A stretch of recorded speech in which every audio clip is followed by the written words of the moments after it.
আগামী ১৯ ডিসেম্বর দুবাইয়ে অনুষ্ঠিত হতে যাচ্ছে ইন্ডিয়ান প্রিমিয়ার লিগ ২০২৪-এর মিনি নিলাম।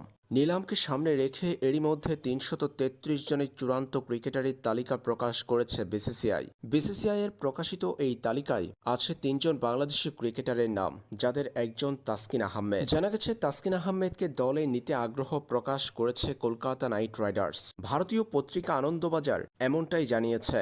নিলামকে সামনে রেখে নাকি কলকাতা নাইট রাইডার্স ৮ জন ক্রিকেটারকে নিয়ে পরিকল্পনা সাজিয়েছে। প্লেয়ার্স রিটেনশনে কলকাতা ছেড়ে দিয়েছে ১২ জন ক্রিকেটারকে। ৪ বিদেশি সহ ১২ ক্রিকেটারকে দলে অন্তর্ভুক্ত করতে পারবে তারা। সেজন্য সংক্ষিপ্ত একটা তালিকাও নিশ্চিত করেছে কলকাতা। সেই তালিকায় আছে তাসকিন আহমেদের নাম। টিম সাউদি লকি ফার্গাসনদের ছেড়ে দিয়ে পেস ইউনিটকে সমৃদ্ধ করতে এবার তাসকিন আহমেদকে দলে নিতে চায় কলকাতা, এমনটাই দাবি করছে আনন্দবাজার পত্রিকা।